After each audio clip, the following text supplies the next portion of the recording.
벽에 걸린 앤티크 시계의 초침 소리만이 이 거대한 공간을 채우고 있는 유일한 소리였다. 이영주는 자신이 이 정적 속에서 얼마나 오래 앉아 있었는지 알 수 없었다. 그의 시간은 이미 오래전에 멈춘 것 같았다. 성공한 사업가 모두가 부러워하는 젊은 CEO. 사람들은 그를 마이다스의 손이라 불렀다. 그가 손대는 모든 프로젝트는 황금으로 변했다. 하지만 그 황금은 그의 심장을 따뜻하게 데워주지는 못했다. 심장은 오래전부터 돌처럼 굳어져 있었다.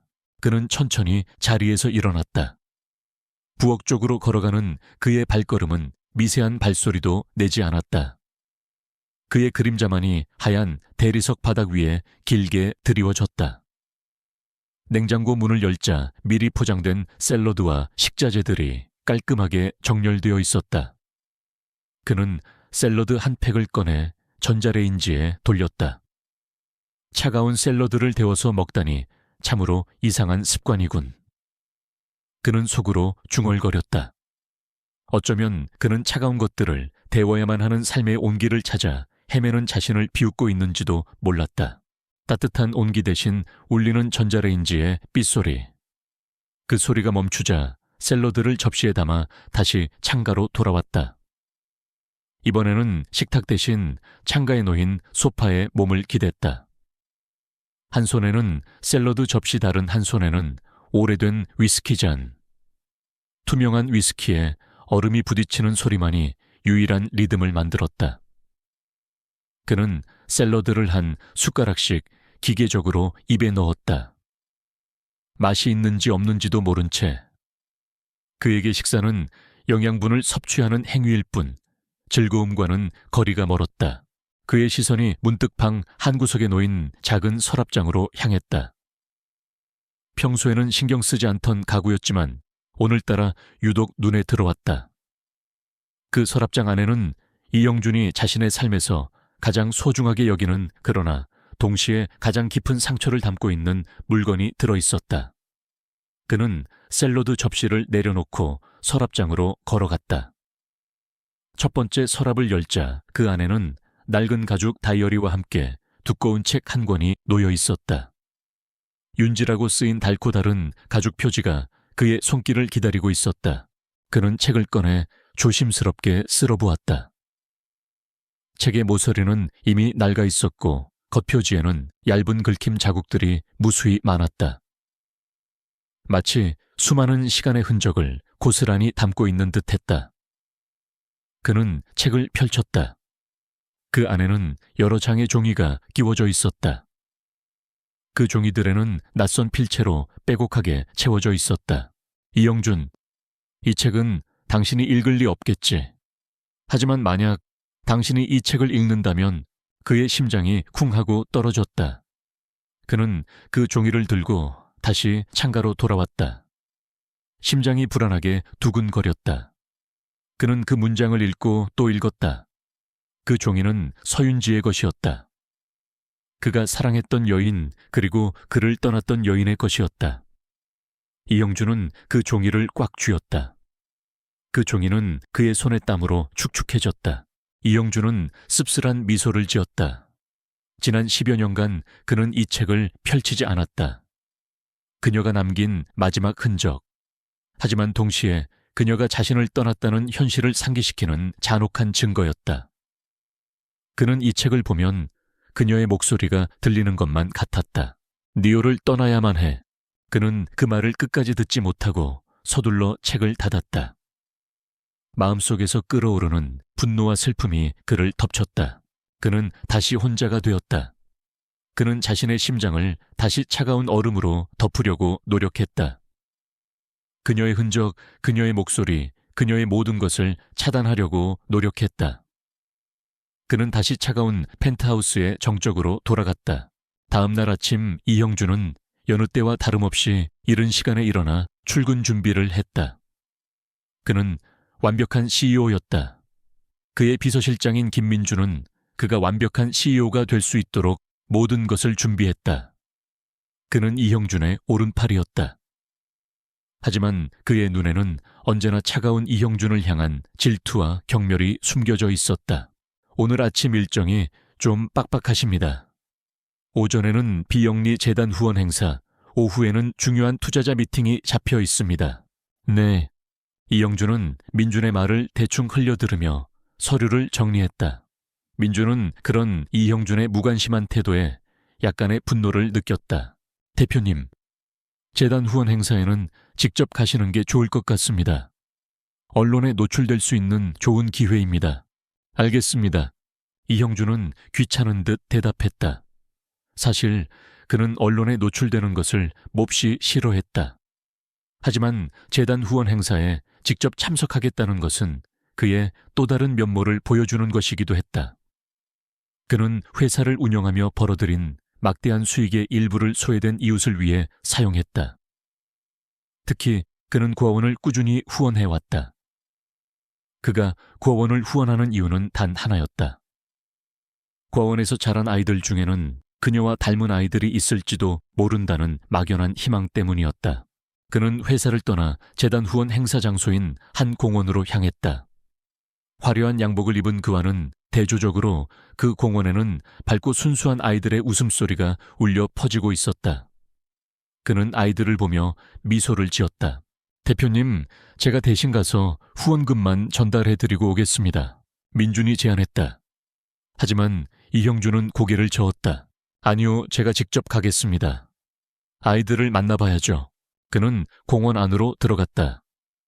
그가 아이들에게 다가가자 아이들은 그를 신기한 눈으로 바라보았다. 그는 아이들과 함께 미끄럼틀을 타고 그네를 밀어주며 시간을 보냈다. 아이들의 순수한 미소와 웃음소리는 그의 차가운 심장을 조금씩 녹이는 것 같았다. 그는 벤치에 앉아 아이들이 뛰어노는 모습을 바라보았다. 그때 한 여자아이가 그에게 다가왔다. 여자아이는 그의 손에 작은 그림을 쥐어주었다. 아저씨 고마워요. 여자아이는 수줍게 말했다. 이형준은 그림을 내려다보았다. 그림에는 그가 아이들과 함께 놀고 있는 모습이 그려져 있었다. 그는 그림을 보며 미소를 지었다. 고마워 아저씨가 이걸 잘 간직할게. 그는 그 여자아이의 머리를 쓰다듬어 주었다. 그 순간 그는 마음속에 작은 온기가 맴도는 것을 느꼈다. 어쩌면 그는 이 아이들의 웃음 속에서 그녀의 흔적을 찾으려고 하는지도 몰랐다. 그는 그녀와 함께 아이를 갖고 싶어 했었다. 하지만 그녀가 떠나면서 그의 꿈은 산산조각 났다. 그는 다시 펜트하우스로 돌아왔다. 그는 아이가 건네준 그림을 소중하게 서랍 안에 넣었다. 그 그림은 그에게 새로운 희망을 주었다. 그는 다시 한번 서랍을 열고 낡은 가죽 다이어리와 책을 꺼냈다. 오늘은 그녀가 남긴 흔적을 마주할 용기가 생겼다. 그는 다이어리를 펼쳤다. 다이어리에는 그녀의 필체로 쓴 글들이 가득했다. 그의 심장이 다시 두근거렸다. 우리는 왜 헤어져야 했을까? 그의 머릿속에는 오직 이 질문만이 맴돌았다. 그는 다이어리를 읽으며 그녀의 삶을 따라갔다. 사랑하는 형준아, 우리는 다시 만날 수 있을까? 나는 너를 너무 사랑했어. 이형준은 다이어리에 쓰인 글을 읽으며 눈물을 흘렸다. 그는 오랫동안 그녀를 잊고 살았지만 그의 마음속에는 그녀를 향한 그리움이 아직도 남아 있었다. 그는 그녀가 떠나야만 했던 이유를 알게 될까? 그는 다이어리를 닫았다. 그는 그녀가 자신을 사랑했다는 사실을 알게 되면서 더욱 슬퍼졌다. 그녀가 자신을 사랑했다면 왜 떠나야 했을까? 그의 머릿속은 더욱 혼란스러워졌다. 그는 그녀를 찾아야만 했다. 그녀를 찾아가서 모든 것을 물어봐야만 했다. 밤이 깊어가고 서울의 불빛은 더욱더 화려하게 빛났다. 하지만 이형준의 마음속은 여전히 어두웠다. 그는 그녀가 남긴 흔적을 보며 그녀를 그리워했다. 그는 그녀를 찾아 나설 용기를 얻었다. 이형준은 그녀를 찾기 위해 다음 날 아침 일찍 길을 나섰다. 그가 그녀를 찾을 수 있을까? 그리고 그가 그녀를 찾게 된다면 그들은 다시 함께할 수 있을까? 그는 알 수 없었다. 그는 그저 그녀를 찾아야만 했다. 이영주는 그녀의 흔적을 찾기 위해 그녀가 살던 곳을 찾아갔다. 하지만 그곳은 이미 재개발로 인해 사라지고 없었다. 그는 절망했다. 그는 그녀를 영원히 찾지 못할지도 모른다는 생각에 괴로워했다. 그는 그녀가 남긴 마지막 흔적인 책을 펼쳤다. 책 속에는 그녀의 사진이 끼워져 있었다. 그는 사진을 보며 눈물을 흘렸다. 그녀의 사진 속에는 행복한 미소가 담겨 있었다. 그는 그녀의 행복한 미소를 보며 더욱 슬퍼졌다. 그는 그녀를 찾아야만 했다. 그는 그녀를 찾기 위해 모든 것을 포기할 각오를 했다. 그는 그녀를 찾아 나서야만 했다. 이영주는 서둘러 차를 몰고 나섰다. 그의 심장은 고요했던 지난 10년의 시간과는 달리 폭풍우가 몰아치는 바다처럼 격렬하게 요동쳤다. 그의 머릿속은 오직 서윤지라는 세 글자로 가득 차 있었다. 그녀가 살던 동네, 그녀와 함께 걷던 길, 그녀가 자주 가던 카페. 기억의 조각들을 하나하나 맞춰가며 그는 목적지를 향했다. 하지만 그의 희망은 도착하는 순간 차가운 현실에 부딪혔다. 그녀가 살던 작고 낡은 아파트는 이미 오래전에 재개발되어 거대한 주상복합 건물이 들어서 있었다. 희미한 추억조차 더 이상 머물 공간이 없었다. 그는 차에서 내려 그 거대한 건물 앞에서 한참을 서 있었다. 마치 그의 과거가 현재의 화려함 속에 완전히 매몰되어 버린 것만 같아 가슴이 저며왔다. 절망에 빠진 그는 무작정 거리를 헤맸다. 혹시라도 스쳐 지나가듯 그녀의 얼굴을 볼 수 있을까 하는 일말의 희망 때문이었다. 그는 그녀와 자주 가던 낡은 책방에 찾아갔지만 그곳은 이미 사라지고 프랜차이즈 커피숍으로 변해 있었다. 그녀가 가장 좋아했던 떡볶이집 역시 흔적도 없이 사라졌다. 모든 것이 바뀌어 있었다. 마치 그녀의 존재 자체가 이 도시에서 지워져 버린 것처럼. 그는 할 일 없이 걷다가 한 낡은 골목길에 접어들었다. 비릿한 바다 냄새가 희미하게 풍겨오는 그들만의 추억이 담긴 작은 항구였다. 그곳에서 그녀는 그에게 사랑을 고백했었다. 형준아, 나는 네가 좋아. 그때 풋풋했던 그녀의 목소리가 귓가에 들리는 듯했다. 그는 천천히 방파제 위에 앉았다. 발 아래로 철썩이는 파도 소리가 그의 울음을 대신해 주는 것 같았다. 그는 눈을 감고 그녀와의 마지막 순간을 떠올렸다. 그녀는 아무 말 없이 그를 떠났다. 그에게 남은 것은 아무것도 없었다. 그녀가 떠난 이유조차 알 수 없었다. 그는 그녀의 흔적을 찾으려고 노력했지만 아무것도 찾을 수 없었다. 그녀는 그에게서 영원히 사라져버린 것만 같았다. 그는 절망 속에서 헤매다가 문득 서랍 속 다이어리와 함께 발견한 낡은 책 한 권을 떠올렸다. 서랍 속에서 잠들어 있던 그 책, 사랑이 흐르는 강. 그는 그 책의 제목을 보고 픽 웃었다. 사랑이 흐르는 강이라니. 그에게 사랑은 이미 오래전에 말라버린 강이었다. 하지만 그는 그 책에서 그녀의 흔적을 찾을 수 있을지도 모른다는 희망을 품고 다시 펜트하우스로 돌아왔다. 밤이 깊어지자 그는 책을 펼쳤다. 책 안에는 얇은 종이 여러 장이 끼워져 있었다. 그 종이들에는 그녀의 필체로 빼곡하게 채워진 글들이 담겨 있었다. 그는 떨리는 손으로 종이 한 장을 꺼내 읽기 시작했다. 형준아, 내가 이 글을 쓰고 있을 때 너는 무엇을 하고 있을까? 나는 너를 떠나야만 했어. 너를 사랑하기 때문에. 그는 그 글을 읽고 충격을 받았다. 그는 그녀가 자신을 사랑하기 때문에 떠났다는 사실을 믿을 수 없었다. 그녀가 자신을 떠나야만 했던 이유가 무엇일까? 그는 궁금했다. 하지만 그 종이에는 더 이상 아무것도 쓰여 있지 않았다. 그는 다른 종이를 꺼내 읽었다. 그 종이에는 그녀가 떠나기 전 겪었던 고통들이 담겨 있었다. 그녀는 누군가에게 협박을 당하고 있었다.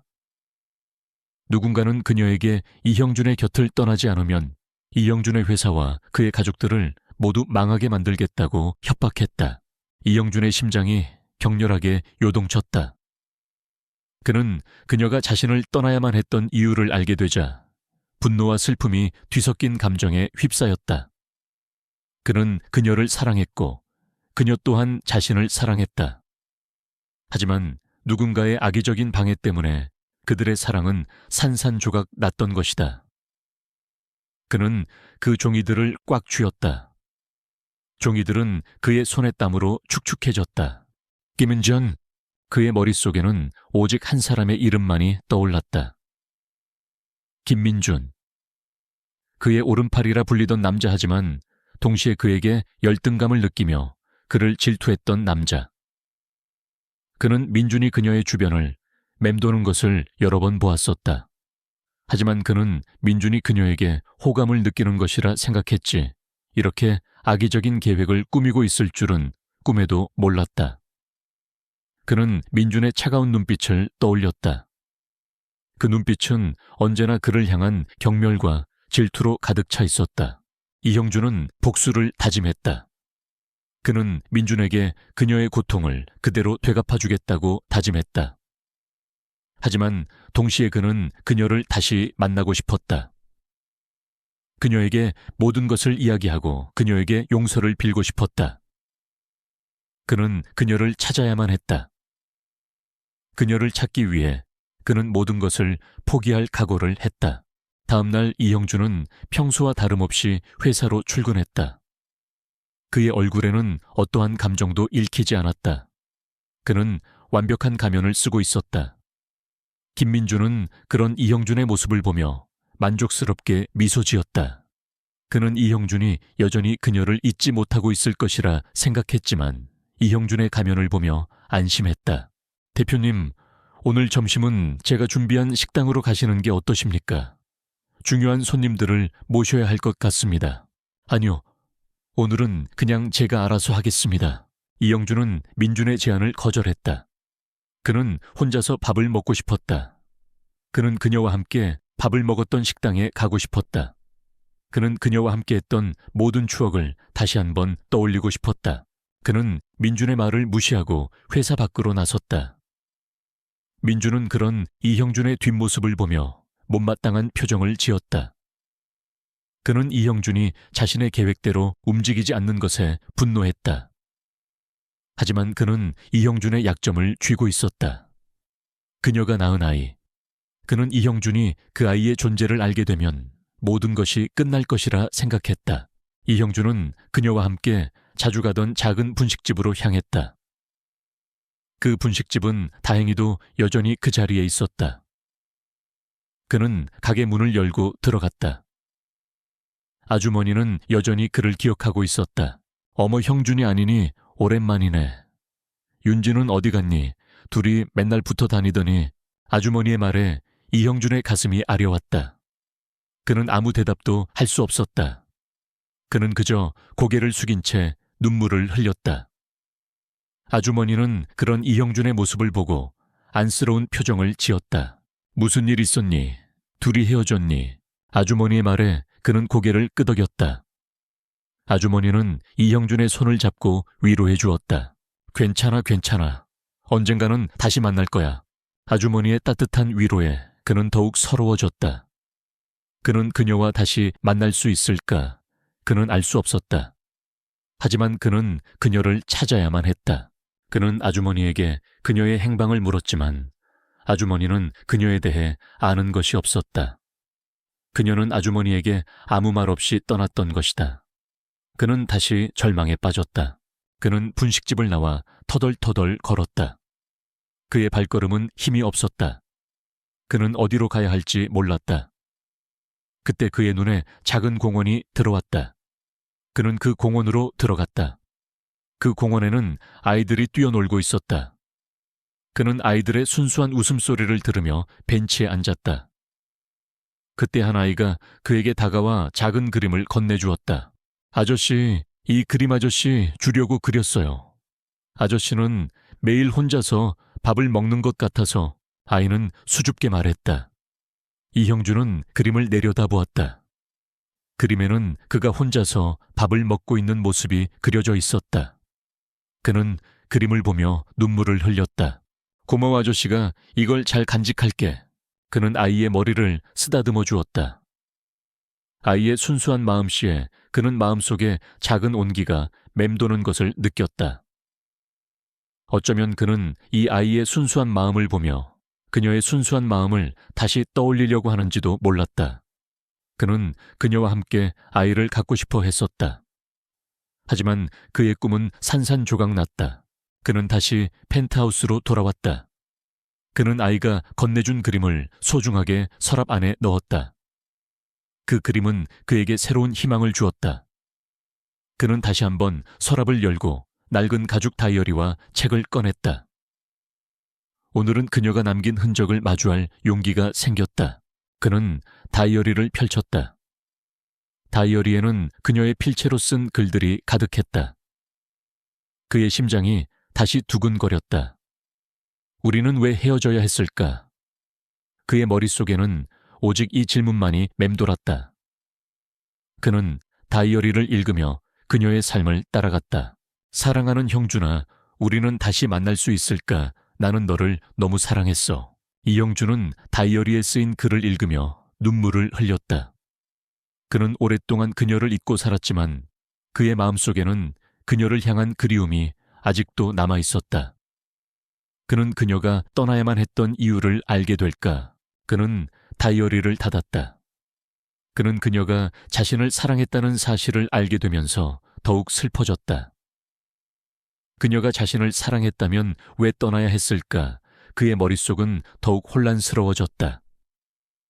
그는 그녀를 찾아야만 했다. 그녀를 찾아가서 모든 것을 물어봐야만 했다. 밤이 깊어가고 서울의 불빛은 더욱더 화려하게 빛났다. 하지만 이형준의 마음속은 여전히 어두웠다. 그는 그녀가 남긴 흔적을 보며 그녀를 그리워했다. 그는 그녀를 찾아 나설 용기를 얻었다. 이영준은 그녀를 찾기 위해 다음 날 아침 일찍 길을 나섰다. 그가 그녀를 찾을 수 있을까? 그리고 그가 그녀를 찾게 된다면 그들은 다시 함께할 수 있을까? 그는 알 수 없었다. 그는 그저 그녀를 찾아야만 했다. 이영준은 낡은 다이어리와 책을 다시금 서랍 속에 넣었다. 그는 더 이상 이 소중한 유물들을 봉인해두지 않으리라 다짐했다. 이 물건들은 단순한 과거의 흔적이 아니라 그녀의 진심과 그들이 헤어져야 했던 이유를 증언하는 증거였다. 텅 빈 펜트하우스의 정적 속에서 그는 깊은 고뇌에 빠졌다. 지난 10년간의 성공과 부는 그저 껍데기에 불과했다. 그의 내면은 여전히 10년 전 그녀가 떠난 그 순간에 머물러 있었다. 그는 결심했다. 그녀를 찾아내고 그녀에게 어떤 일이 있었는지 모두 알아내야만 했다. 그와 그녀의 사랑을 파괴한 그림자 같은 존재, 김민준의 배후를 밝혀내고 모든 것을 바로잡아야만 했다. 그의 굳게 담은 입술과 흔들림 없는 눈빛은 그가 더 이상 과거의 상처에 갇힌 채 살아가지 않겠다는 의지를 보여주었다. 그의 내면에 잠들어 있던 뜨거운 불꽃이 다시 타오르기 시작했다. 다음 날 아침 이형준은 평소보다 훨씬 일찍 출근했다. 그의 얼굴에는 감정을 드러내지 않는 무표정의 가면이 씌워져 있었지만 그의 눈빛은 그 어느 때보다 날카롭고 예리했다. 김민주는 여느 때처럼 해맑은 미소로 그를 맞이했다. 대표님, 오늘 아침은 안색이 더 좋으신 것 같습니다. 그래, 고맙네. 이영준은 짤막하게 대답했다. 그의 목소리는 차분했지만 민주는 그에게서 묘한 긴장감을 느꼈다. 이영준은 민준의 속마음을 꿰뚫어 보고 있는 것 같았다. 민주는 속으로 불안해하면서도 겉으로는 여전히 친절한 부하 직원의 모습을 연기했다.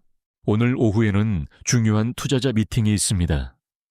제가 미리 준비해 놓은 자료를 검토해 주시겠습니까? 아니, 괜찮아. 그건 내가 따로 볼 테니 자네는 다른 일이나 보게. 이영준은 민준의 제안을 단호하게 거절했다. 그는 더 이상 민준의 손을 거친 자료를 믿을 수 없었다. 그는 민준의 뒤를 쫓기 시작했다. 민준이 무엇을 숨기고 있는지, 어떤 음모를 꾸미고 있는지 밝혀내야만 했다. 이영준은 민준의 모든 행동을 감시하고 그의 모든 파일을 몰래 복사해 두었다. 이영준은 민준의 파일 속에서 충격적인 사실을 발견했다. 민준이 그동안 이형준의 회사 정보를 빼내 경쟁사에 팔아넘기고 있었다는 증거들이 담겨 있었다. 그리고 가장 충격적인 것은 그녀가 그에게 남긴 책 속에 담겨 있던 편지 내용과 정확히 일치하는 내용의 협박 편지가 민준의 파일에 고스란히 남아 있었다는 것이다. 그는 이를 악물었다. 그의 오른팔이라 믿었던 남자가 그가 사랑했던 여인과의 사랑을 갈라놓고 그의 회사마저 파괴하려고 했던 것이다. 분노가 그의 심장을 불태웠다. 그는 민준에게 당장이라도 달려가 모든 것을 캐묻고 싶었지만 그는 이성을 잃지 않았다. 그는 민준의 뒤에 숨어있는 더 큰 배우가 있을지도 모른다는 의심을 품었다. 그는 조용히 김민준의 뒤를 쫓았다. 민준은 회사 업무를 마친 후 한 레스토랑으로 향했다. 이형준은 멀리 떨어진 곳에서 민준의 모습을 지켜보았다. 민준은 한 중년 남성과 마주 앉아 있었다. 그 중년 남성은 바로 이형준의 경쟁사 회장이었다. 이형준의 예감은 정확했다. 민준은 경쟁사와 손을 잡고 이형준의 회사를 무너뜨리려고 했던 것이다. 이형준은 분노를 사겼다. 그는 민준의 배후를 모두 밝혀내고 민준과 그의 공범들을 모두 법의 심판대에 세우겠다고 다짐했다. 하지만 그는 동시에 그녀를 찾아야만 했다. 그녀에게 모든 것을 이야기하고 그녀에게 용서를 빌고 싶었다. 그는 민준이 회장과 헤어진 후 민준의 뒤를 쫓았다. 민준은 한적한 주택가에 있는 낡은 빌라로 들어갔다. 이형준은 민준이 왜 이런 낡은 빌라에 들어가는지 의아해했다. 그는 민준이 들어간 빌라 앞을 서성였다. 그때 한 아이의 웃음소리가 들려왔다. 아이의 웃음소리는 너무나 맑고 순수했다. 그는 아이의 웃음소리를 따라 빌라 안으로 들어갔다. 그가 빌라 안으로 들어서자 한 아이가 민준의 품에 안겨 있었다. 아이는 민준에게 아빠라고 외쳤다. 이형준의 머릿속이 하얘졌다. 민준에게 아이가 있었다니. 그는 충격을 받았다. 하지만 더 충격적인 것은 그 아이의 얼굴이 자신과 똑같이 생겼다는 것이었다. 그는 아이의 얼굴을 보고 숨이 멎는 것만 같았다. 그 아이의 얼굴은 자신을 쏙 빼닮아 있었다. 그리고 그 아이의 엄마는 바로 서윤지였다. 그녀는 민준과 결혼해서 아이를 낳고 살고 있었던 것이다. 그는 충격에 휩싸였다. 그의 머릿속은 혼란스러웠다. 그는 그녀가 자신을 떠나고 민준과 결혼해서 아이를 낳고 살고 있었다는 사실을 믿을 수 없었다. 그의 심장은 갈기갈기 찢어지는 것만 같았다. 그는 그녀에게 배신당했다는 사실에 분노했다. 그는 그녀가 자신을 사랑하기 때문에 떠났다고 믿었지만 그녀는 민준과 결혼해서 아이를 낳고 살고 있었다. 그는 그녀에게 철저하게 속았다는 사실에 분노했다. 그는 복수를 다짐했다. 그는 민준에게 그녀의 고통을 그대로 되갚아주겠다고 다짐했다. 하지만 동시에 그는 그녀를 다시 만나고 싶었다. 그녀에게 모든 것을 이야기하고 그녀에게 용서를 빌고 싶었다. 그는 그녀를 찾아야만 했다. 그녀를 찾기 위해 그는 모든 것을 포기할 각오를 했다. 이영준은 낡은 빌라 앞에서 망연자실한 채 서 있었다. 심장이 멈춘 듯했다. 그가 방금 본 것은 단순한 착각일까? 아니, 그럴 리 없었다. 그 아이의 얼굴은 거울을 보는 듯 어린 시절 자신의 모습과 똑같았다. 그리고 그 아이를 품에 안고 아빠라 불리던 남자는 바로 김민준이었다. 그의 머릿속은 혼란과 분노, 그리고 지독한 배신감으로 가득 찼다. 서윤지, 그녀는 어디에 있는 것일까? 이 아이는 대체 누구의 아들인 것일까? 그는 그 자리에 굳어선 채 한참을 서 있었다. 빌라 창문 너머로 서윤지의 희미한 모습이 스쳐 지나가는 것을 보았다. 그의 심장은 다시 한번 쿵 하고 떨어졌다. 그녀는 민준과 함께 살고 있었다. 이 아이는 그들의 아이였다. 그는 이 모든 것이 자신의 오해와 착각에서 비롯된 것임을 알면서도 끓어오르는 분노를 주체할 수 없었다. 그의 눈에는 핏발이 섰다. 그는 당장이라도 빌라 문을 부수고 들어가 모든 것을 확인하고 싶었지만 그의 이성은 그를 말렸다. 그는 이 모든 것이 누군가의 치밀한 계획임을 직감했다. 그는 조용히 그곳을 떠났다. 그의 발걸음은 무거웠고 그의 마음은 차갑게 식어버렸다. 그는 다시 펜트하우스로 돌아왔다. 그의 눈에 들어오는 모든 것이 낯설게 느껴졌다. 화려한 펜트하우스도 값비싼 가구들도 그가 지난 10년간 이룬 모든 성공도 이 순간 아무런 의미가 없었다. 그는 그저 텅 빈 공간에 갇힌 외로운 영혼일 뿐이었다. 그는 밤새 한숨도 자지 못했다. 그의 머릿속에는 오직 그 아이의 얼굴과 서윤지의 희미한 모습만이 맴돌았다. 그는 그녀가 왜 자신을 떠났는지, 왜 민준과 함께 살고 있는지, 왜 그 아이를 낳았는지 모든 것이 궁금했다. 그는 그녀에게 모든 것을 묻고 싶었지만 그녀를 만날 용기가 없었다. 그는 그녀에게 배신당했다는 사실에 너무나도 큰 상처를 받았다. 다음 날 아침 그는 평소와 다름없이 회사로 출근했다. 그의 얼굴에는 어떠한 감정도 읽히지 않았다. 그는 다시 완벽한 가면을 쓰고 있었다. 김민준은 그런 이형준의 모습을 보며 안심했다. 그는 이형준이 아직까지 아무것도 모른다고 생각했다. 대표님, 오늘 비영리 재단 후원 행사가 있습니다. 제가 미리 준비해 놓은 자료를 검토해 주시겠습니까? 아니, 괜찮아. 그건 내가 따로 볼 테니 자네는 다른 일이나 보게.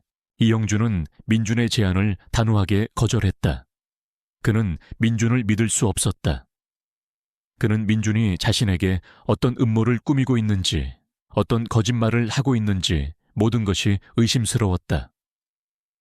그는 민준의 모든 행동을 감시하고 그의 모든 파일을 몰래 복사해 두었다. 이형준은 민준의 파일 속에서 충격적인 사실을 발견했다. 민준이 그동안 이형준의 회사 정보를 빼내 경쟁사에 팔아넘기고 있었다는 증거들이 담겨 있었다. 그리고 가장 충격적인 것은 그녀가 그에게 남긴 책 속에 담겨 있던 편지 내용과 정확히 일치하는 내용의 협박 편지가 민준의 파일에 고스란히 남아 있었다는 것이다. 그는 이를 악물었다. 그의 오른팔이라 믿었던 남자가 그가 사랑했던 여인과의 사랑을 갈라놓고 그의 회사마저 파괴하려고 했던 것이다. 분노가 그의 심장을 불태웠다. 그는 민준에게 당장이라도 달려가 모든 것을 캐묻고 싶었지만 그는 이성을 잃지 않았다. 그는 민준의 뒤에 숨어있는 더 큰 배후가 있을지도 모른다는 의심을 품었다. 그는 조용히 김민준의 뒤를 쫓았다. 민준은 회사 업무를 마친 후 한 레스토랑으로 향했다. 이형준은 멀리 떨어진 곳에서 민준의 모습을 지켜보았다. 민준은 한 중년 남성과 마주 앉아 있었다. 그 중년 남성은 바로 이형준의 경쟁사 회장이었다. 이형준의 예감은 정확했다. 민준은 경쟁사와 손을 잡고 이형준의 회사를 무너뜨리려고 했던 것이다. 이형준은 분노를 사겼다. 그는 민준의 배후를 모두 밝혀내고 민준과 그의 공범들을 모두 법의 심판대에 세우겠다고 다짐했다. 하지만 그는 동시에 그녀를 찾아야만 했다. 그녀에게 모든 것을 이야기하고 그녀에게 용서를 빌고 싶었다. 그는 민준이 회장과 헤어진 후 민준의 뒤를 쫓았다. 민준은 한적한 주택가에 있는 낡은 빌라로 들어갔다. 이형준은 민준이 왜 이런 낡은 빌라에 들어가는지 의아해했다. 그는 민준이 들어간 빌라 앞을 서성였다. 그때 한 아이의 웃음소리가 들려왔다. 아이의 웃음소리는 너무나 맑고 순수했다. 그는 아이의 웃음소리를 따라 빌라 안으로 들어갔다. 그가 빌라 안으로 들어서자 한 아이가 민준의 품에 안겨 있었다. 아이는 민준에게 아빠라고 외쳤다. 이형준의 머릿속이 하얘졌다. 민준에게 아이가 있었다니. 그는 충격을 받았다. 하지만 더 충격적인 것은 그 아이의 얼굴이 자신과 똑같이 생겼다는 것이었다. 그는 아이의 얼굴을 보고 숨이 멎는 것만 같았다. 그 아이의 얼굴은 자신을 쏙 빼닮아 있었다. 그리고 그 아이의 엄마는 바로 서윤지였다. 그녀는 민준과 결혼해서 아이를 낳고 살고 있었던 것이다. 그는 충격에 휩싸였다. 그의 머릿속은 혼란스러웠다. 그는 그녀가 자신을 떠나고 민준과 결혼해서 아이를 낳고 살고 있었다는 사실을 믿을 수 없었다. 그의 심장은 갈기갈기 찢어지는 것만 같았다. 그는 그녀에게 배신당했다는 사실에 분노했다. 그는 그녀가 자신을 사랑하기 때문에 떠났다고 믿었지만 그녀는 민준과 결혼해서 아이를 낳고 살고 있었다. 그는 그녀에게 철저하게 속았다는 사실에 분노했다. 그는 복수를 다짐했다. 그는 민준에게 그녀의 고통을 그대로 되갚아주겠다고 다짐했다. 하지만 동시에 그는 그녀를 다시 만나고 싶었다. 그녀에게 모든 것을 이야기하고 그녀에게 용서를 빌고 싶었다. 그는 그녀를 찾아야만 했다. 그녀를 찾기 위해 그는 모든 것을 포기할 각오를 했다. 이영준은 혼란스러운 감정을 억누르며 차가운 펜트하우스로 돌아왔다. 그의 머릿속은 10년 전 그녀가 떠났던 날의 기억과 오늘 본 그 아이의 모습으로 가득했다. 어둠 속에서 그는 낡은 다이어리를 다시 꺼내 들었다. 그녀의 필체가 담긴 글을 읽을수록 그의 마음은 더욱 복잡해졌다. 그녀는 그를 사랑했지만 떠나야만 했다. 대체 무엇이 그녀를 그토록 내몰았을까? 그리고 그녀는 왜 김민준과 함께 있는 것일까? 다음 날 아침 이형준은 억지로 자신의 감정을 억눌렀다. 그는 마치 아무 일도 없었다는 듯 평소처럼 완벽한 CEO의 가면을 썼다. 하지만 그의 눈빛은 짙은 그림자가 드리워져 있었다. 그는 김민준을 불러들였다. 민준 씨, 오늘 오후 재단 후원 행사 일정 다시 한번 확인해 주게. 네 대표님, 모든 준비를 마쳤습니다. 이번 행사는 특히 언론에 관심이 많을 것으로 예상됩니다. 민준은 능숙하게 보고했지만 그의 얼굴에는 묘한 긴장감이 스쳐 지나갔다. 이형준은 그 미묘한 표정을 놓치지 않았다. 그는 민준의 뒤에 숨겨진 진실이 있음을 확신했다. 행사 장소로 향하는 차 안에서 이형준은 창밖으로 스쳐 지나가는 풍경을 멍하니 바라보았다. 그의 마음은 이미 10년 전의 과거로 돌아가 있었다. 그는 그저 이 행사를 무사히 마치고 그녀의 행방을 다시 찾아 나서야겠다고 생각했다. 하지만 그가 행사장에 도착했을 때 그의 예상은 완전히 빗나갔다.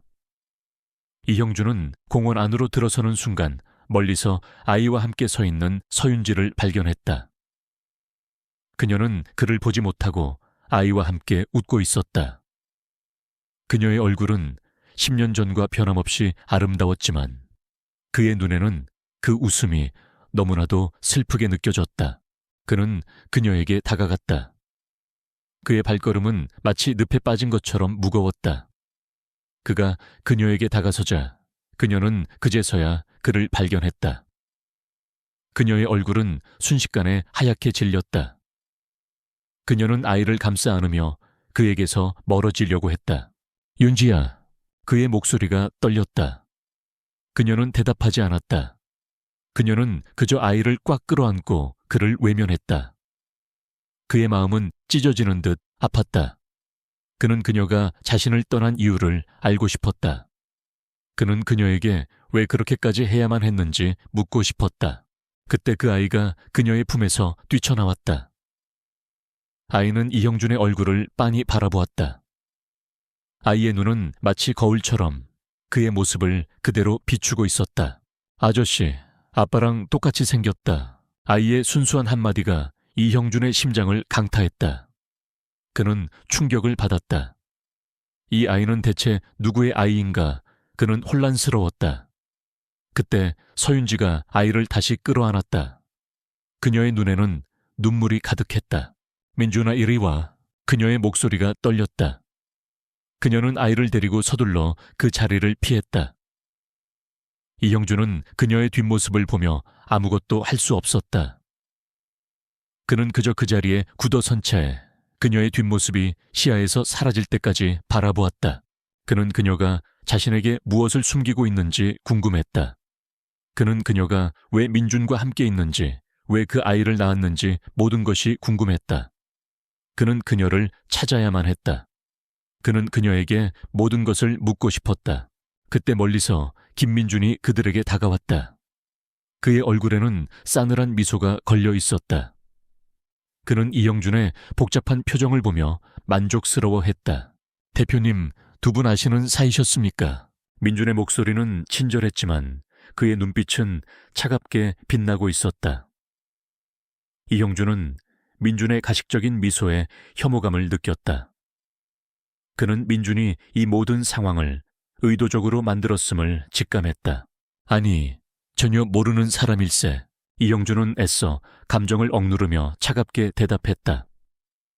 민준은 그런 이형준의 대답에 더욱 만족스러운 미소를 지었다.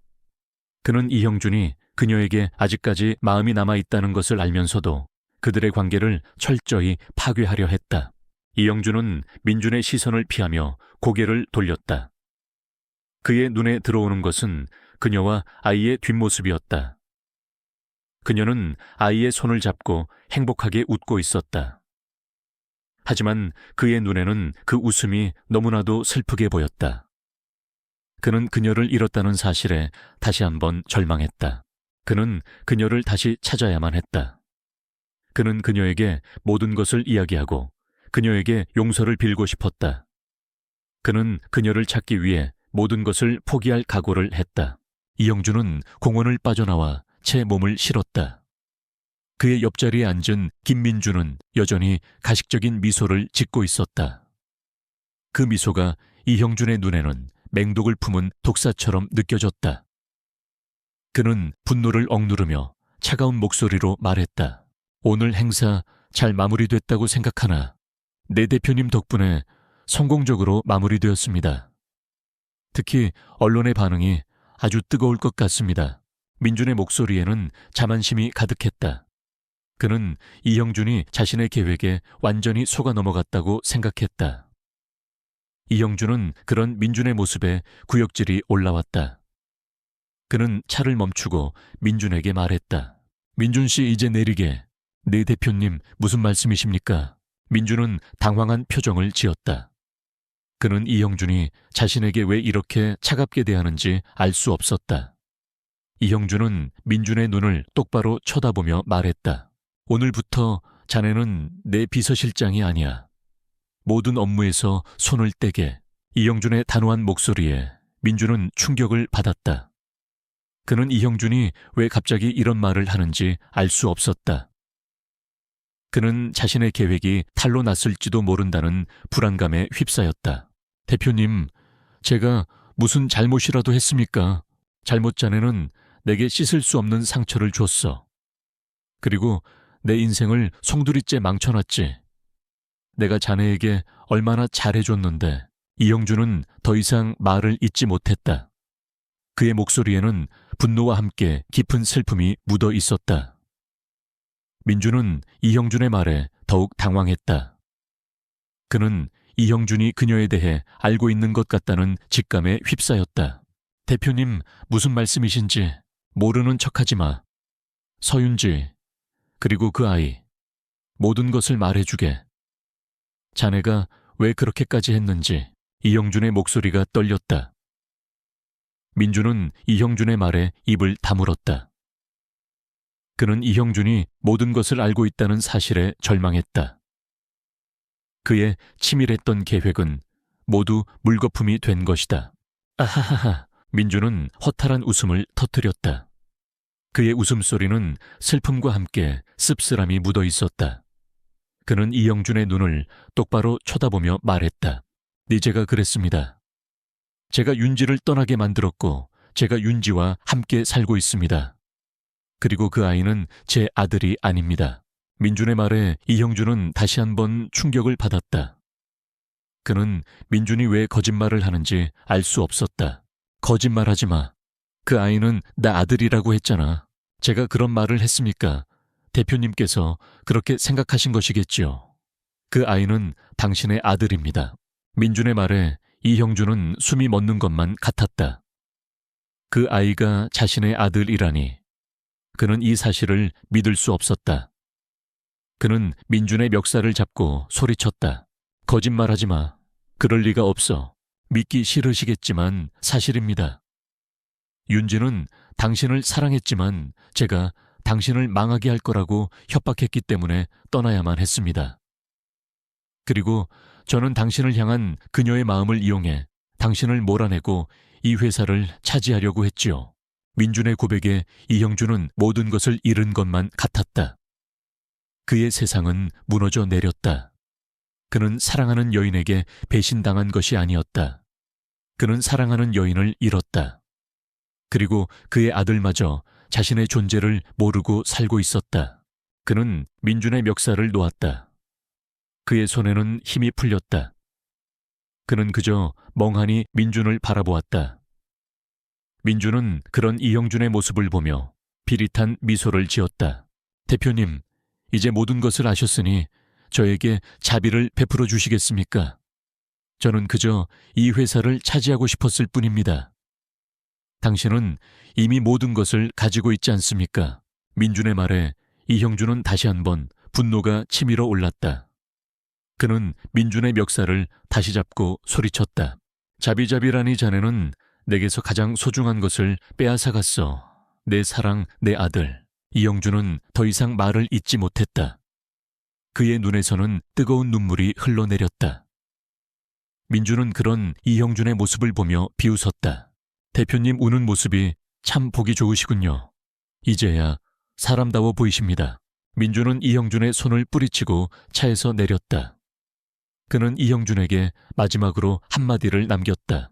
대표님 이제 곧 이 회사는 제 것이 될 겁니다. 그리고 당신은 모든 것을 잃게 될 겁니다. 그때 가서 후회해도 늦습니다. 민준은 차가운 미소를 지으며 사라졌다. 이형준은 그 자리에 홀로 남아 멍하니 민준이 사라진 곳을 바라보았다.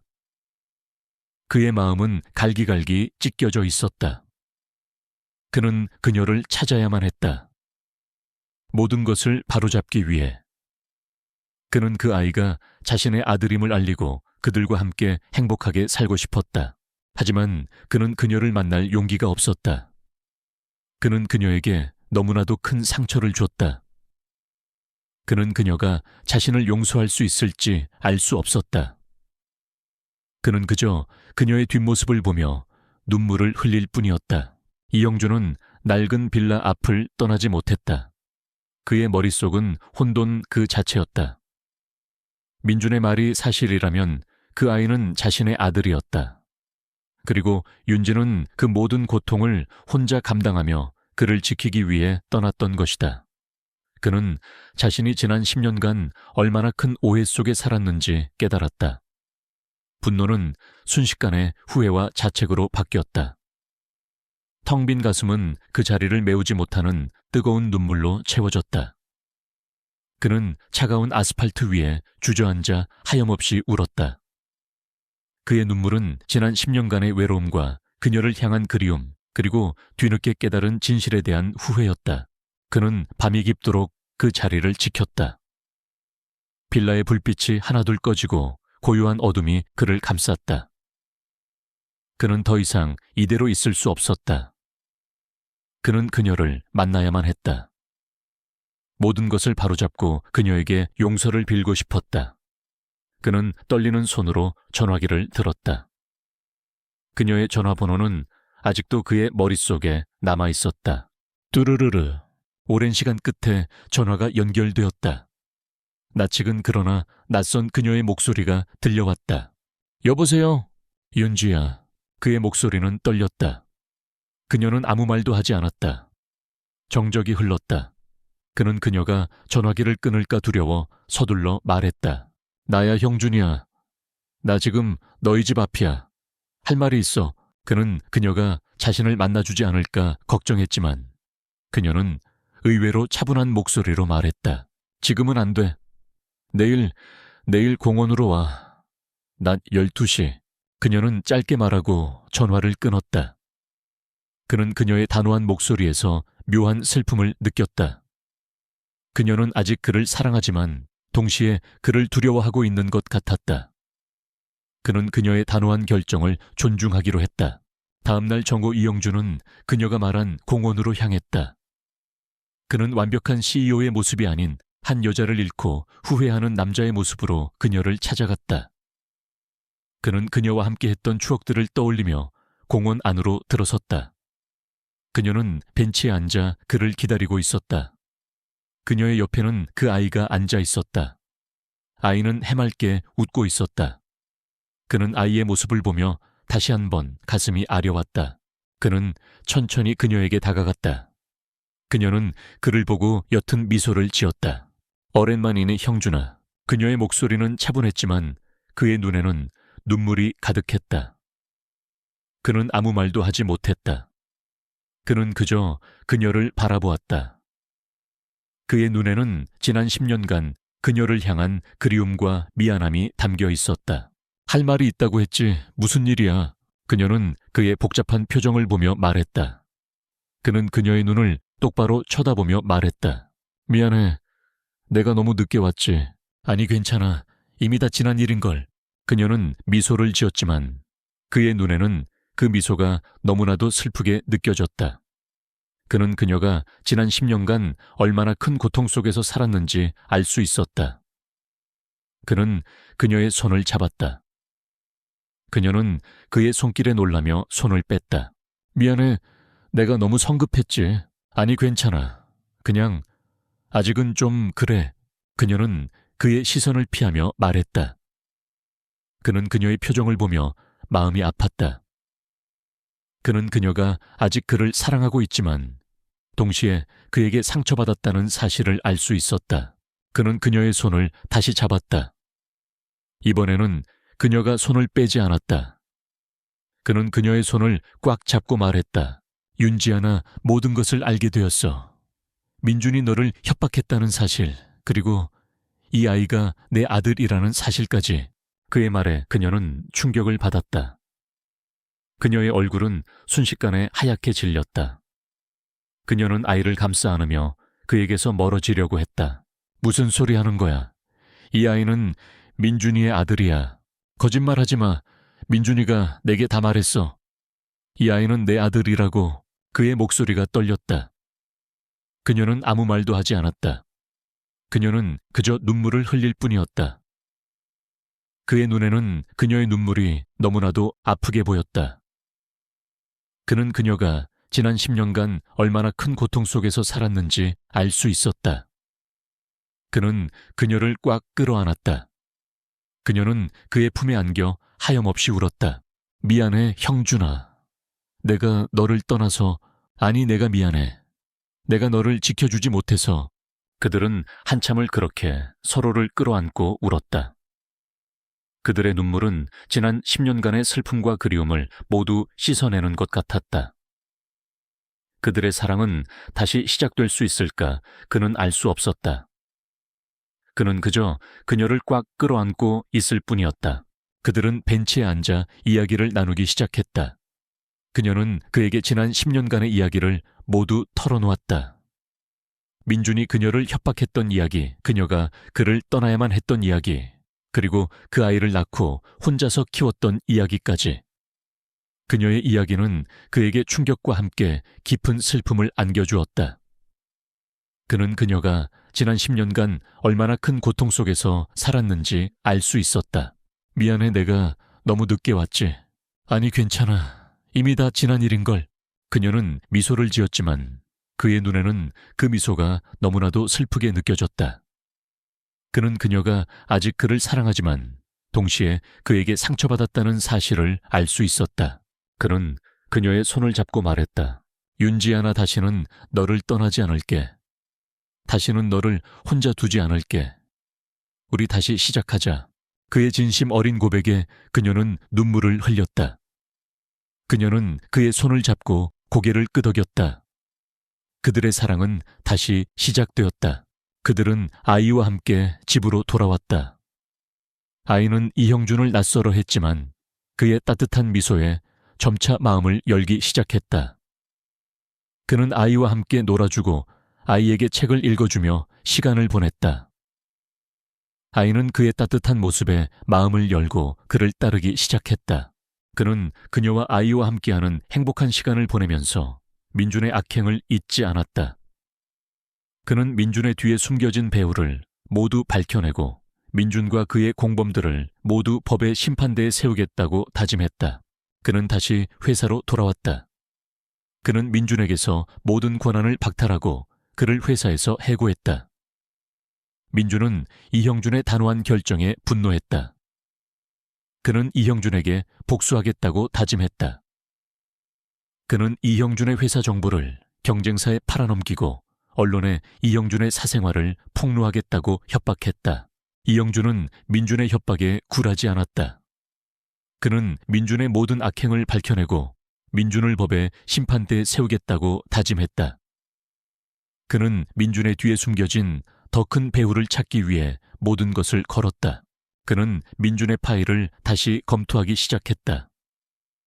파일 속에는 민준이 경쟁사 회장과 거래했던 증거들이 담겨 있었다. 그리고 가장 충격적인 것은 민준이 경쟁사 회장과 함께 이형준의 회사를 무너뜨리려고 했던 계획들이 담겨 있었다는 것이다. 그는 이 사실을 알고 충격을 받았다. 그는 민준이 단순히 그녀를 빼앗기 위해 이런 짓을 벌인 것이 아니라 이형준의 모든 것을 빼앗으려고 했던 것임을 깨달았다. 그는 민준의 배신에 다시 한번 분노했다. 그는 민준의 뒤를 쫓았다. 민준은 경쟁사 회장과 만나 이형준의 회사를 무너뜨릴 계획을 세우고 있었다. 이형준은 민준의 모든 대화를 녹음하고 모든 증거를 수집했다. 그는 민준과 그의 공범들을 모두 법의 심판대에 세우겠다고 다짐했다. 그는 경찰에 민준과 경쟁사 회장의 모든 악행을 고발했다. 경찰은 이형준이 제공한 증거들을 토대로 민준과 경쟁사 회장을 체포했다.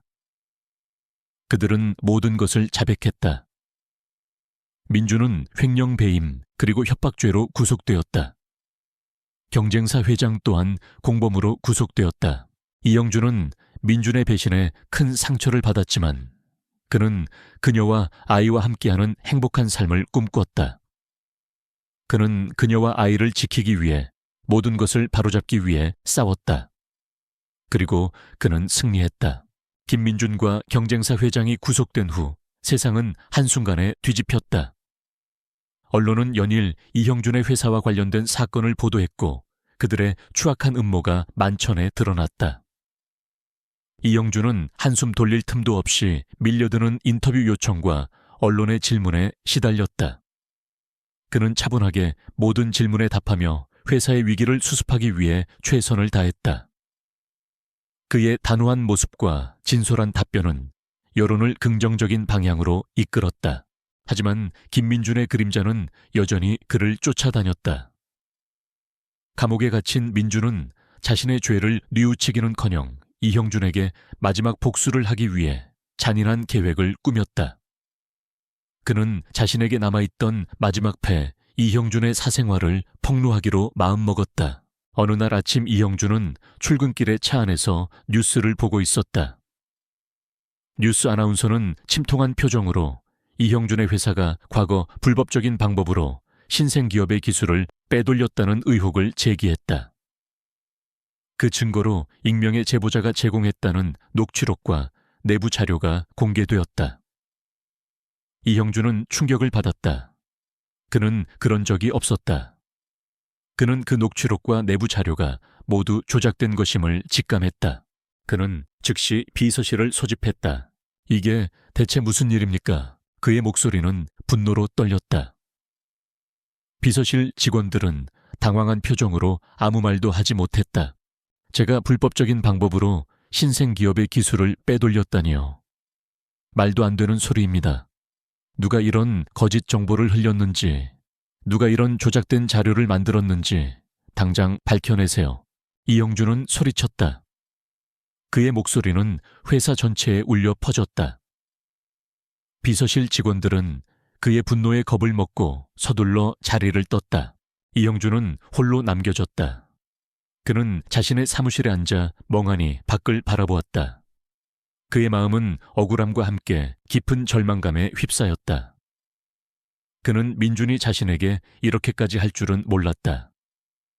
민준은 자신에게서 모든 것을 빼앗으려고 했던 것이다. 그는 조용히 윤지에게 전화를 걸었다. 그의 목소리는 떨렸다. 윤지야, 나 지금 좀 힘들어. 형준아, 무슨 일 있어? 뉴스 봤어.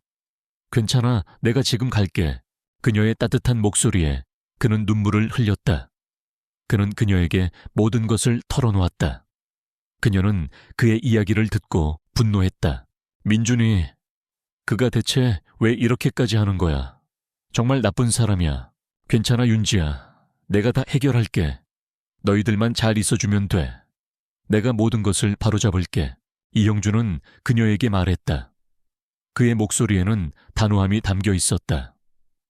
그는 그녀와 아이를 지키기 위해 모든 것을 바로잡기 위해 싸우겠다고 다짐했다. 하지만 상황은 점점 더 악화되었다.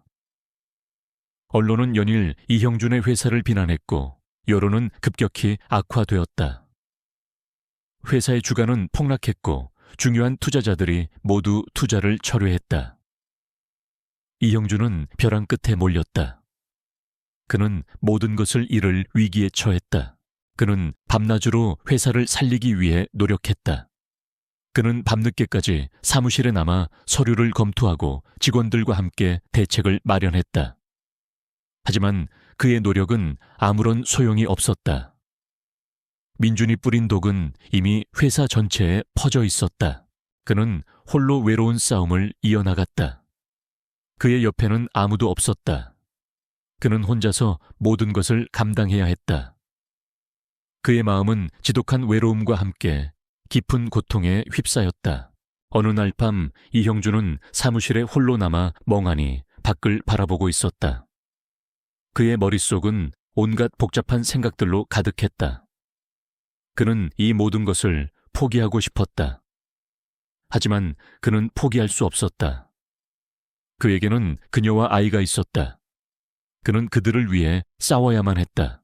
그때 그의 책상 위에 놓여있던 낡은 다이어리가 눈에 들어왔다.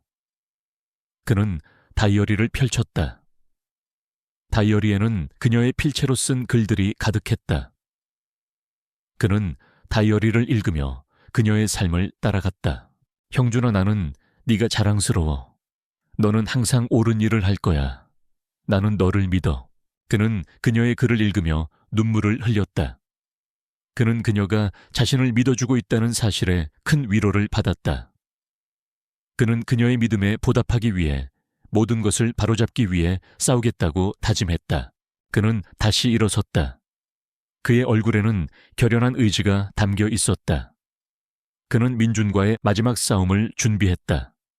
그는 민준의 악행을 모두 밝혀내고 민준을 법의 심판대에 세우겠다고 다짐했다. 다음 날 아침 이형준은 이사회 회의를 소집했다.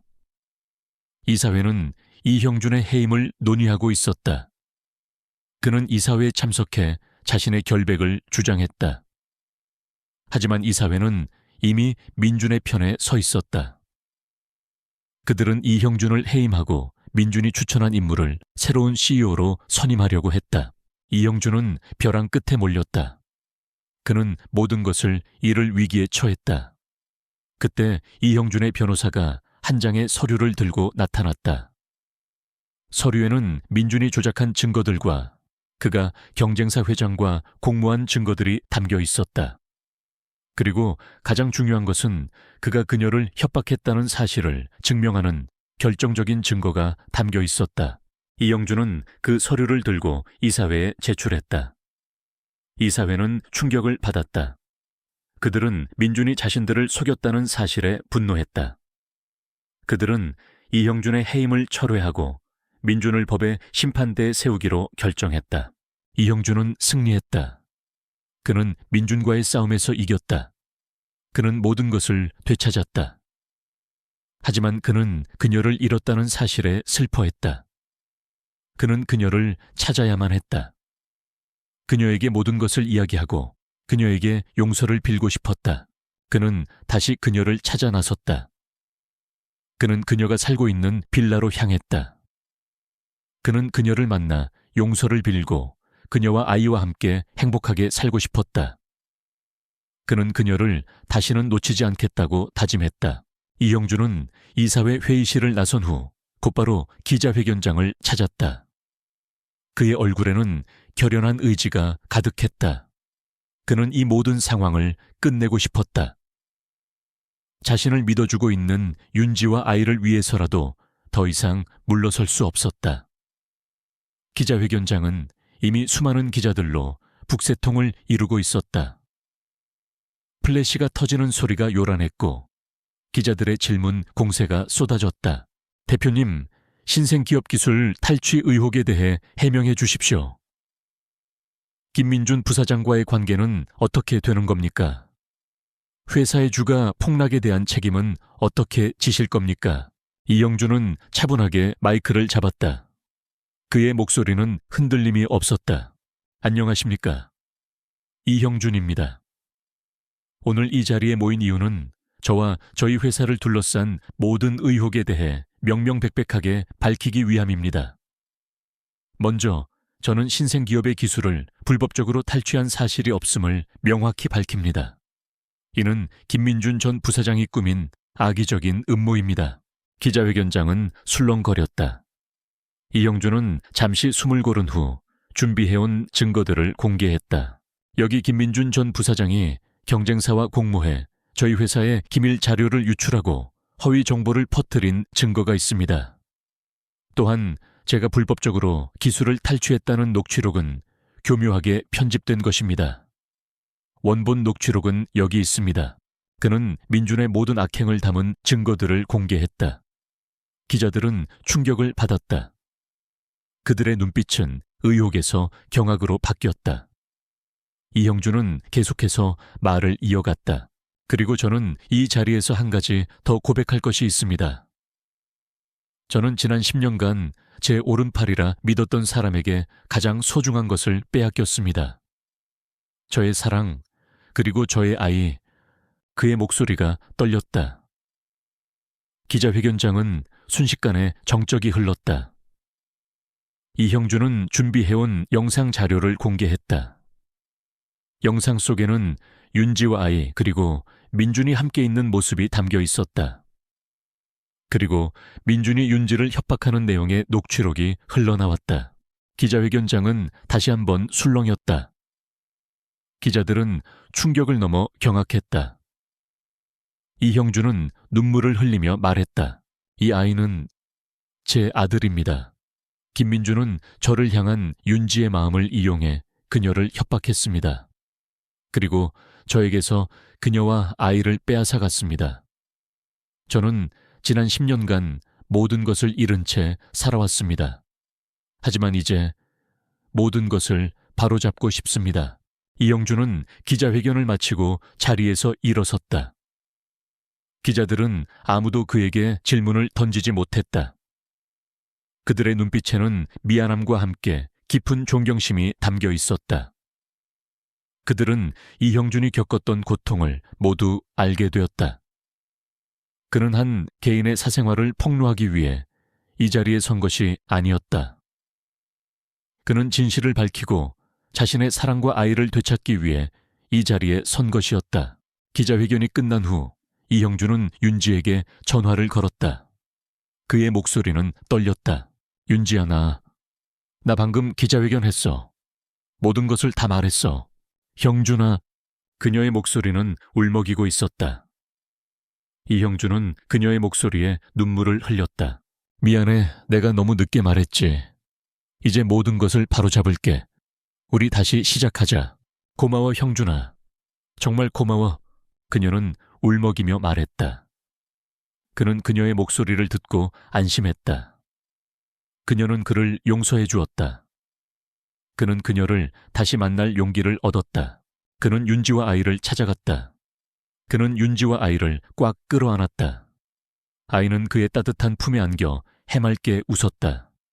그는 아이의 웃음소리를 들으며 눈물을 흘렸다. 그의 눈물은 슬픔이 아닌 기쁨의 눈물이었다. 그는 모든 것을 되찾았다. 사랑하는 여인과 사랑하는 아이, 그리고 잃어버렸던 자신의 인생까지 그들은 함께 이형준의 펜트하우스로 돌아왔다. 펜트하우스는 더 이상 차갑고 외로운 공간이 아니었다. 윤지와 아이의 웃음소리로 가득 찬 따뜻하고 행복한 공간이었다.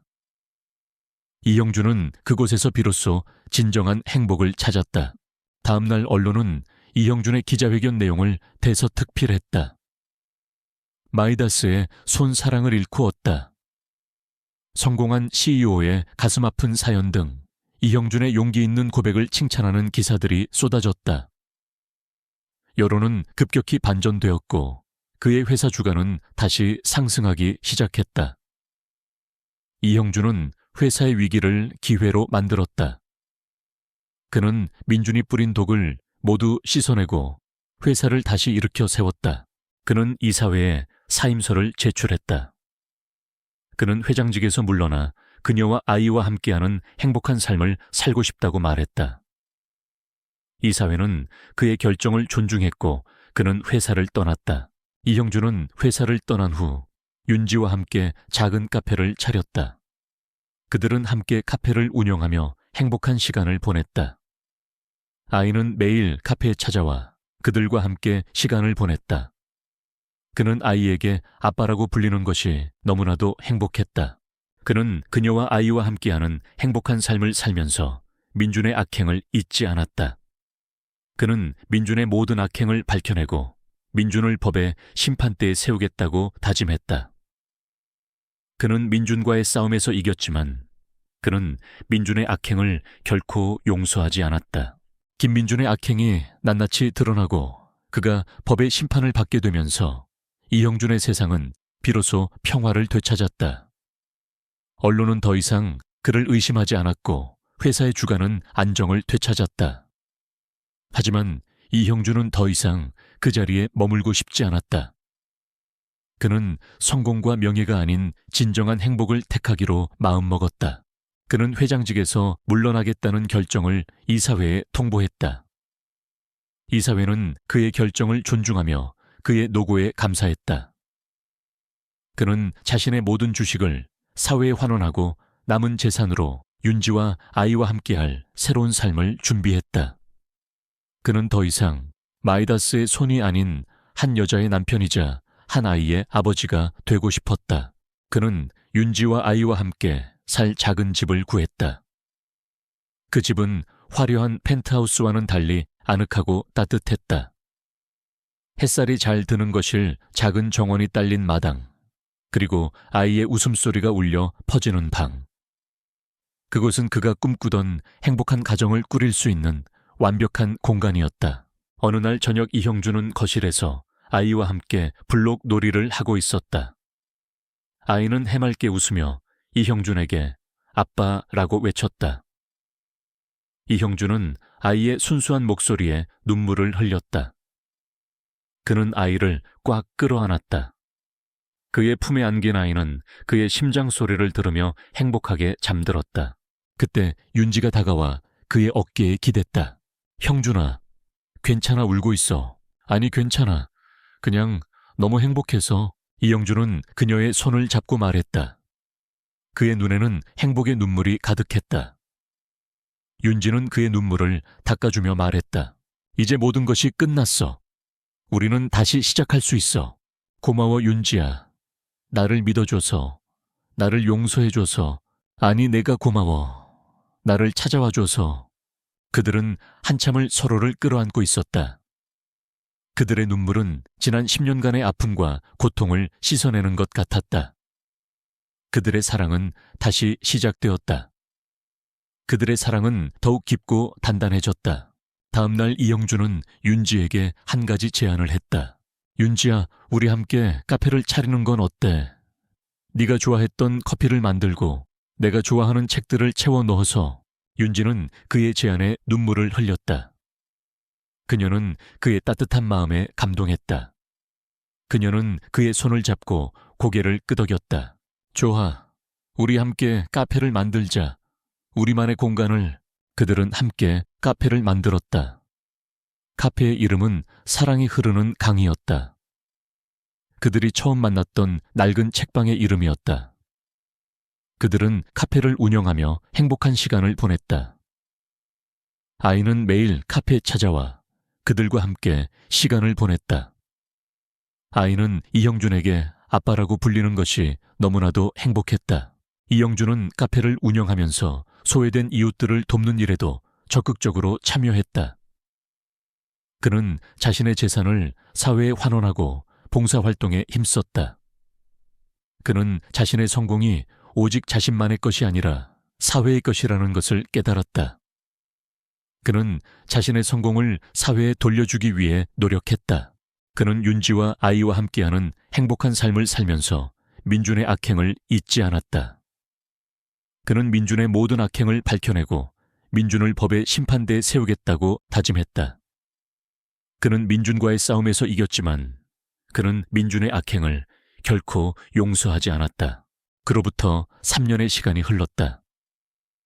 이형준과 서윤지의 삶에는 더 이상 과거의 그림자가 드리워져 있지 않았다.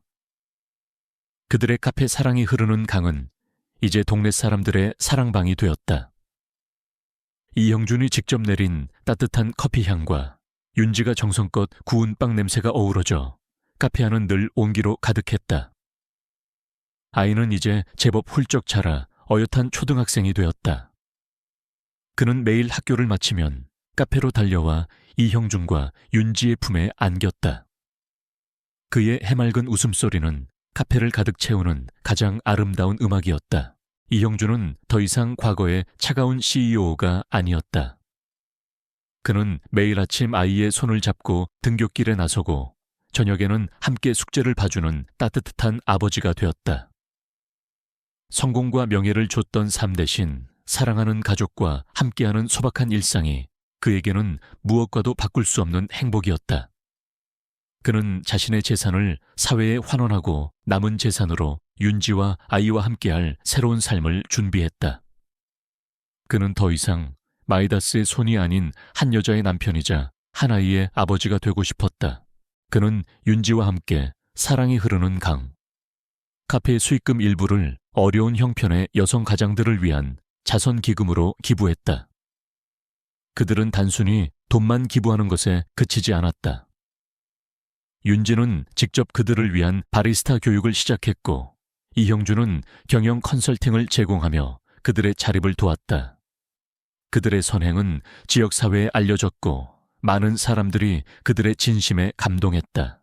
어느 맑은 봄날 오후 이형준은 윤지 그리고 아이와 함께 한강변을 걷고 있었다. 그들이 걷고 있는 곳은 3년 전 그가 절망 속에서 헤매다가 아이의 순수한 그림을 받았던 바로 그 공원이었다. 아이는 해맑게 웃으며 이형준과 윤지의 손을 잡고 달렸다. 이형준은 아이의 손을 잡고 걷는 자신의 모습이 너무나도 행복하게 느껴졌다. 그때 아이가 이형준에게 물었다. 아빠, 왜 사랑이 흐르는 강이에요? 강물은 흐르지 않는데 사랑은 강물처럼 흐르는 거야. 멈추지 않고 계속해서 흘러가는 거지. 우리 아들처럼 말이야. 이형준은 아이의 머리를 쓰다듬어주며 말했다. 그의 눈에는 따뜻한 미소가 가득했다. 윤지는 그의 곁에 서서 그들의 모습을 보며 행복하게 미소 지었다. 아빠, 우리도 영원히 행복하게 살 수 있을까요? 아이는 순수한 눈빛으로 이형준을 바라보았다. 이형준은 아이의 손을 꽉 잡고 말했다. 그럼 우리 아들과 엄마 아빠는 영원히 행복하게 살 거야. 그리고 사랑은 계속해서 흘러갈 거야. 그의 말에 아이는 해맑게 웃으며 그들의 품에 안겼다. 이형준은 윤지를 꽉 끌어안았다. 그들은 서로를 바라보며 미소 지었다. 그들의 미소는 지난 10년간의 아픔과 고통을 모두 씻어내는 것 같았다.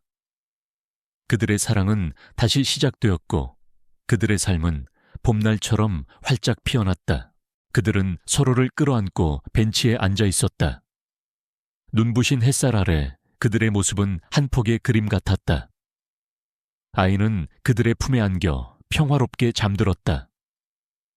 이형준은 윤지의 어깨에 기댄 채 멀리 흘러가는 한강을 바라보았다. 그의 눈에는 희망과 사랑이 가득했다. 그의 곁에는 그가 가장 사랑하는 두 사람이 있었다. 그는 비로소 진정한 행복을 찾았다. 그리고 이 이야기는 끝이 났다. 서울의 밤은 언제나 화려했지만 이형준에게 그 빛은 닿지 않는 먼 풍경일 뿐이었다. 한강이 내려다 보이는 펜트하우스 50층 거대한 통유리창 너머로 반짝이는 도시의 불빛은 그저 차가운 장식품처럼 느껴졌다. 식탁에는 셰프가 정성껏 준비한 최고급 스테이크와 와인이 놓여 있었지만 그는 젓가락을 들지도 않은 채 멍하니 밖을 바라보고 있었다. 스테이크 위에 얹힌 로즈마리 한 줄기에서 옅은 허브 향이 풍겨왔지만 그의 코는 그 냄새를 인식하지 못했다. 오직 고요함만이 그를 감싸고 있었다. 똑똑똑.